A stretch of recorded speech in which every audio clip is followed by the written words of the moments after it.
Olá, tudo bem com você? Dando continuidade aqui à leitura, ao estudo do livro Grande Conflito, nesta edição, que é a edição missionária, estamos já no capítulo 28, que tem como título O Julgamento. Vou fazer aqui como sempre tenho feito, vou ler alguns trechos, algumas partes que eu sublinhei, que eu destaquei e comentá-las, mas fica aqui o convite para que você que distribuiu o livro, ou que recebeu o livro, estude. Leia cada capítulo, quem sabe reúna a sua família para à noite, em algum momento em que vocês estejam ali juntos, possam ler o livro em família. É uma boa sugestão também. Outra coisa que eu já vou avisar aqui para não esquecer, eu vou deixar na descrição deste vídeo 2 links para estudos, textos que eu já postei em meus blogs criacionismo.com.br e no outraleitura.com.br e também no site da Revista Adventista, textos que tratam da cronologia bíblica. Será que o ano de 1844, que nós entendemos ser ali o ano do início do juízo investigativo, juízo pré-advento, ele realmente é confiável? Será que o entendimento dos mileritas e adventistas realmente está correto no que diz respeito à cronologia? Leia depois esses textos, você perceberá que sim, há base bíblica, histórica e até astronômica para confirmar que 22 de outubro de 1844 de fato foi o dia preciso em que essa profecia, antecipada já ali, inclusive nas 3 mensagens angélicas, vinda é a hora do seu juízo, essa profecia sim é precisa, é exata. Bem, o julgamento, capítulo 28, aqui menciona então as 2.300 tardes e manhãs, tendo se cumprido ali no ano de 1844, e Ellen White diz assim: no cerimonial terreno e simbólico, somente aqueles cujos pecados eram transferidos para o santuário participavam do dia da expiação. De igual maneira, na grande expiação final e no juízo investigativo, os únicos casos a ser considerados são os daqueles que professam ser o povo de Deus. O julgamento dos ímpios é uma obra separada que acontecerá em um momento posterior. Deve começar o julgamento pela casa de Deus, como diz ali 1 Pedro capítulo 4, verso 17. Sempre é importante nós analisarmos esse assunto com os olhos lá no antigo cerimonial judaico do templo, do santuário, porque tudo aquilo era uma prefiguração, uma sombra, uma representação do que acontece hoje e desde um bom tempo atrás no santuário celestial. Desde que Cristo entrou no santuário celestial, você pode estudar o livro de Hebreus, por exemplo, muitas passagens ali confirmam a existência do santuário celestial, e também Apocalipse, por exemplo, 11:19, menciona lá o templo de Deus, a arca da aliança e, portanto, dentro delas as tábuas da lei. Essa verdade de que há um santuário não feito por mãos humanas, mas pelo próprio Deus, do qual da terra era apenas uma representação, ela está clara na palavra de Deus. Ellen White fala aqui dos livros de registro, nos quais está registrado o pecado das pessoas, o livro da vida, no qual está registrado o nome daqueles que aceitam Jesus como seu Salvador, e também o livro memorial, um livro em que as boas obras das pessoas estão registradas. Não pense que aquilo que você fez para Deus com tanto amor, com tanto carinho, ficou esquecido. Pode ser que as pessoas não tenham percebido, mas Deus vê. Deus registra os bons atos daqueles que temiam o Senhor e honravam o seu nome, como está em Malaquias 3,16, um livro memorial. Toda tentação resistida, todo mal vencido, toda palavra de piedade expressa, todo ato de sacrifício, todo sofrimento suportado em nome de Cristo é registrado. Como está em Salmo 56,8, que diz assim: registra tu mesmo o meu lamento, recolhe as minhas lágrimas em teu odre. Acaso não estão anotadas em teu livro? Deus vê tudo. Não se esqueça disso. Ele vê cada lágrima que você derramou por seus filhos em oração. Ele vê cada ato de bondade que você manifestou por palavras ou por atitudes. Tudo isso está registrado diante do céu e é precioso à vista de Deus. Há também um relatório dos pecados dos homens, pois Deus trará a julgamento tudo que foi feito, inclusive tudo que está escondido, seja bom ou seja mal, está lá em Eclesiastes capítulo 12, verso 14. Mateus 12, 36 e 37 diz: no dia do juízo os homens haverão de dar conta de toda palavra inútil que tiverem falado, pois por suas palavras vocês serão absolvidos e por suas palavras serão condenados. Mas, aqui em 1 Coríntios 4, 5, portanto, não julguem nada antes da hora devida. Ele, Deus, trará à luz o que foi oculto, o que está oculto nas trevas, e manifestará as intenções dos corações. Não é possível enganar a Deus. Tudo o que foi feito, até os nossos pensamentos não confessados, dos quais não nos arrependemos, está tudo registrado, e um dia será trazido à luz. As obras de corrupção, de maldade, que alguns praticaram às escondidas, achando que não seriam descobertos, pode ser que não pelos seres humanos, mas um dia Deus trará tudo isso à luz. Ao lado de cada nome nos livros do céu estão escritos toda a má palavra, todo ato egoísta, todo dever não cumprido, todo pecado secreto. Advertências enviadas pelo céu ou reprovações negligenciadas, momentos desperdiçados, a influência exercida para o bem ou para o mal, assim como seus resultados de vasto alcance, tudo é historiado pelo anjo relator. A lei de Deus é o padrão de julgamento. Se há um julgamento, tem que ter um código, não é verdade? Quando os seres humanos vão para a cadeia, num julgamento justo, é porque algum código foi quebrado, o Código Civil, o Código Penal, a Constituição. E no caso do juízo de Deus, a lei dele, os 10 mandamentos, são o padrão de julgamento. Eclesiastes 12, 13 e 14 diz: tema a Deus e obedeça aos seus mandamentos, porque isso é o essencial para o homem, para o ser humano. Obedecer à lei de Deus é um mandamento para o ser humano, não é para um povo, para uma igreja específicos. Pois Deus trará a julgamento tudo o que foi feito, inclusive tudo o que está escondido, seja bom, seja mal. E aí Tiago 2,12 diz: falem e ajam como quem vai ser julgado pela lei da liberdade. Quando você lê aqui o contexto do capítulo 2, em que Tiago inclusive menciona alguns mandamentos da lei de Deus, você percebe que a lei da liberdade são os 10 mandamentos. E é da liberdade porque aquele que obedece é livre. É condenado aquele que não obedece. O que vive em pecado está sob a lei, está fora da graça. Aquele que obedece, aquele que ama a Deus de todo o coração e por isso obedece, aquele que foi perdoado e salvo por Jesus, não está mais debaixo da condenação da lei, está debaixo da graça.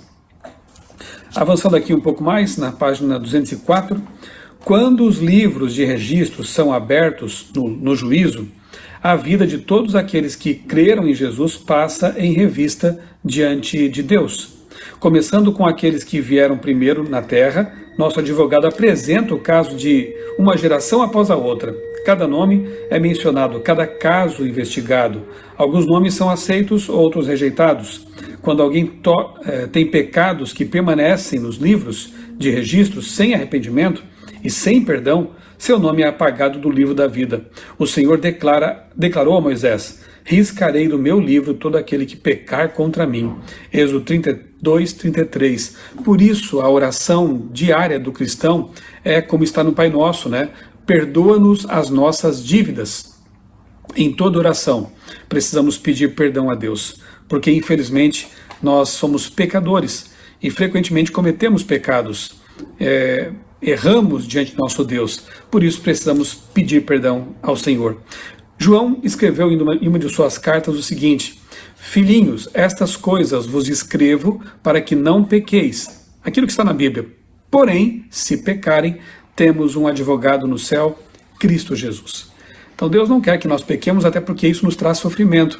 Mas, se pecarmos, nós temos um advogado que intercede por nós, desde que nos arrependamos e confessemos o nosso pecado. Enquanto Jesus suplica pelos objetos de sua graça, Satanás os acusa diante de Deus. Ele aponta para o registro da vida deles, seus defeitos de caráter, sua dessemelhança com Cristo e todos os pecados que os tentou a cometer. Por causa disso, os reclama como súditos seus. Jesus não ignora seus pecados, mas mostra seu arrependimento e sua fé. Suplicando perdão por eles, levanta as mãos feridas diante do Pai e diz: eu os gravei na palma das minhas mãos. Os sacrifícios que agradam a Deus, diz o Salmo 51, são o espírito quebrantado, um coração quebrantado e contrito, ó Deus, não desprezarás. Veja que interessante, Jesus não ignora os pecados. Ele não veio aqui para dizer que pecado não é pecado. Pecado é pecado, pecado leva à perdição, pecado é algo grave e por isso ele veio morrer para resolver esse assunto. Mas, quando a pessoa se arrepende e pede perdão de seus pecados, Jesus apresenta os méritos que ele conquistou na cruz do Calvário, seu sangue derramado pelos pecadores. Para o acusar, ele diz, para o acusador, ele diz, Jesus, o Senhor o repreenda, Satanás. O Senhor que escolheu Jerusalém o repreenda. Este homem não parece um tição tirado do fogo? Zacarias 3:2. Todos nós somos tições tirados do fogo. Estávamos ali como que carvão queimado, vivendo na fuligem do pecado. Mas dali Deus nos tirou e nos deu uma vida nova, uma vida de pureza, de libertação. Cristo revestirá seus fiéis com a própria justiça, a fim de apresentá-los ao seu Pai como igreja gloriosa, sem mácula, sem mancha, ruga ou coisa semelhante. Efésios 5:27. Nós seremos apresentados e tidos por pessoas sem mancha, sem ruga, sem mácula, porque o caráter de Cristo nos revestiu e o caráter dele é perfeito. Louvado seja Deus por essa substituição. Jesus assume nossos pecados, assume a nossa coroa de espinhos e nos dá uma coroa de ouro e nos dá os seus méritos, nos dá a sua justiça. Mais adiante, a obra do juízo investigativo e apagamento dos pecados acontecerá antes da segunda vinda de Jesus. Note bem, no cerimonial simbólico, lá no Antigo Testamento, o sumo sacerdote saía e abençoava a congregação, depois de ter feito ali o serviço do dia da expiação do Yom Kippur. Da mesma forma, quando o seu trabalho de Jesus como mediador terminar, Cristo aparecerá sem pecado aos que o aguardam para a salvação. Hebreus 9:28. Ao remover os pecados do santuário, o sacerdote os confessava sobre a cabeça do bode emissário, também chamado de Azazel, que era o nome de um demônio lá no entendimento dos hebreus. Portanto, esse bode emissário não é Jesus, até porque ele não derrama o sangue. O bode que morria pelos pecados havia sido morto antes desse momento aqui em que o sacerdote, o sumo sacerdote, confessava os pecados de todos sobre o bode Azazel, que era enviado para o deserto e lá ele morria, sem derramamento de sangue. Então, o bode Azazel não representa Jesus. Jesus era representado pelos animais que morriam tendo seu sangue derramado, porque sem derramamento de sangue não há remissão de pecados.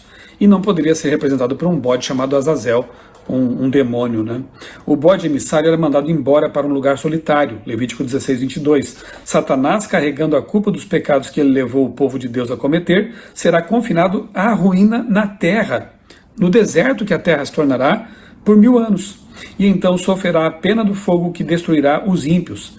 1000 anos depois, no fim do milênio, portanto.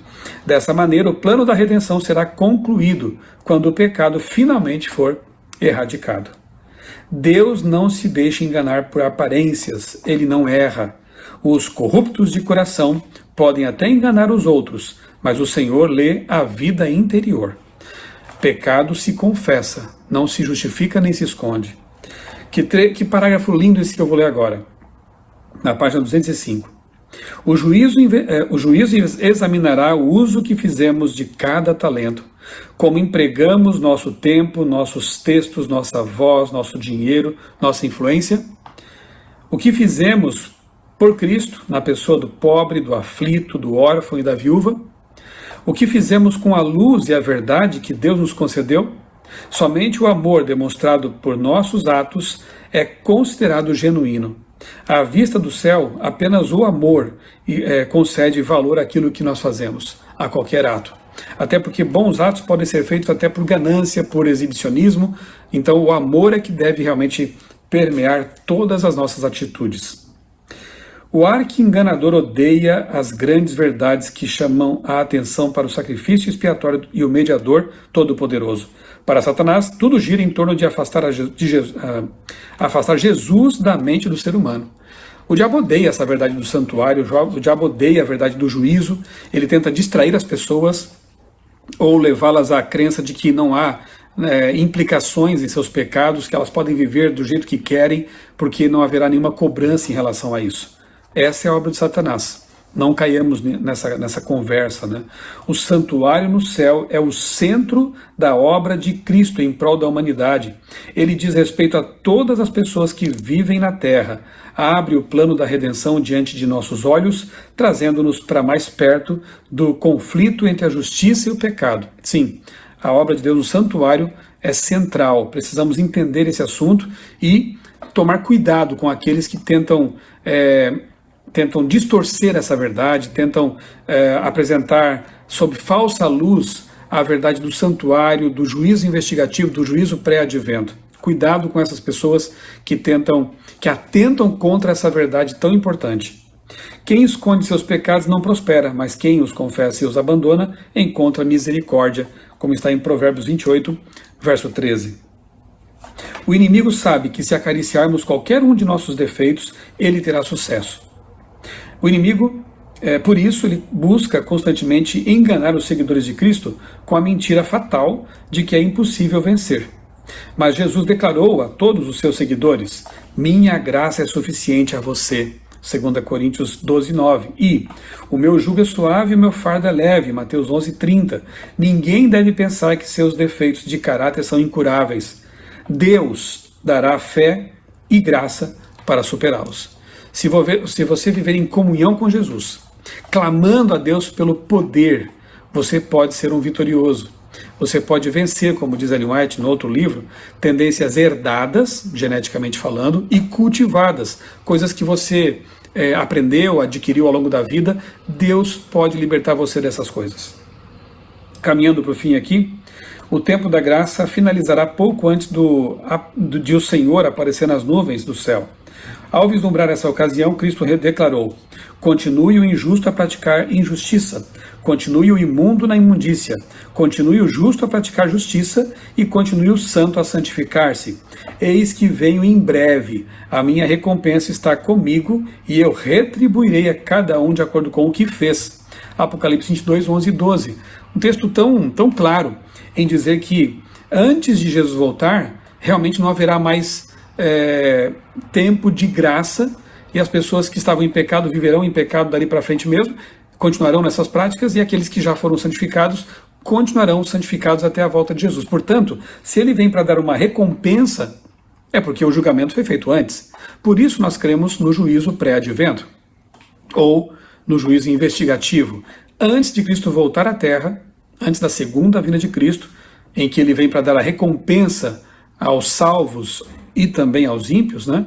Os ímpios morrem na segunda vinda de Cristo e após o milênio, então, eles são destruídos no lago de fogo. Os salvos são glorificados e levados para o céu com Jesus, para passar 1000 anos com ele lá na santa cidade e depois habitarem a nova terra. Então, a recompensa é dada por ocasião da volta de Jesus para os salvos. Se os salvos são recompensados com vida eterna na volta de Jesus, quer dizer que eles foram julgados antes disso. É isso que chamamos de juízo pré-advento. E é por isso que aqui é dito que quem é justo continue na justiça, quem é ímpio continue em sua impiedade, porque a porta da graça se fechou. O mesmo Apocalipse diz que haverá um momento em que o santuário de Deus, no céu, se encherá de fumaça. Não haverá mais acesso ao santuário, portanto, precisamos estar preparados todos os dias. Primeiro, não sabemos o dia da nossa morte. E quando morrermos, nosso caso estará decidido. Então, temos que estar prontos, em paz com Deus, em comunhão com Jesus, a cada momento. E segundo, porque antes de Cristo voltar, não sabemos em que momento, esse tempo de graça findará. E então, quando Jesus voltar, não haverá tempo de arrependimento. Nós precisamos estar prontos antes disso, em paz com Deus, salvos pela graça, todo o tempo. As pessoas estarão plantando e construindo, comendo e bebendo sem a menor consciência de que Deus pronunciou a decisão final no santuário celestial. Antes do dilúvio, depois que Noé entrou na arca com sua família, o Senhor o trancou ali dentro e fechou os ímpios do lado de fora. Por 7 dias, porém, as pessoas deram continuidade à sua vida de amor, aos prazeres, zombando das advertências em relação ao juízo. O Salvador, de maneira tão imperceptível quanto a chegada, o Salvador disse: assim acontecerá na vinda do Filho do Homem, semelhantemente com o que aconteceu lá no tempo de Noé. Mateus 24, 39. Silenciosamente, de maneira tão imperceptível quanto a chegada do ladrão, à meia-noite, chegará a hora que marcará a definição do destino de todos. Portanto, vigiem, se ele vier de repente, que não os encontre dormindo. Marcos 13, 35 e 36. Vigie todo o tempo. Aqueles que se cansam de vigiar e se voltam para os atrativos do mundo estão em uma condição perigosa.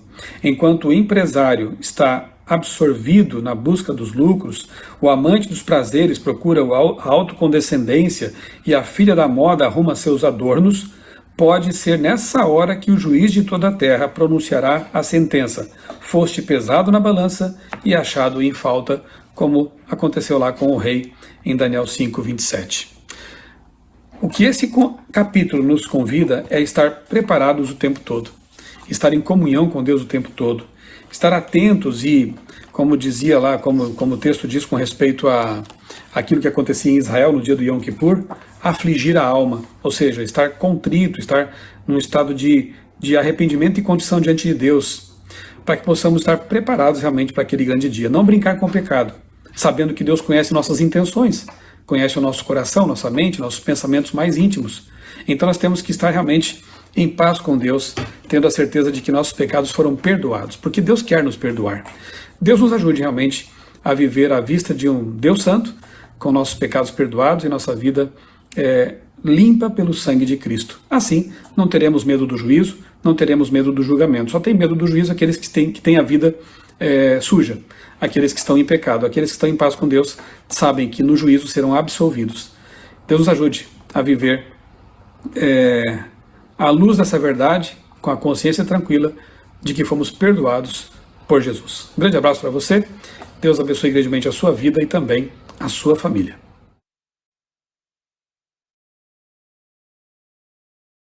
Senhor Deus, nós te agradecemos, Senhor, por essa palavra maravilhosa do nosso pastor. Te agradecemos pelas oportunidades que o Senhor nos dá todos os dias. Nós estamos em julgamento desde 1844, Senhor.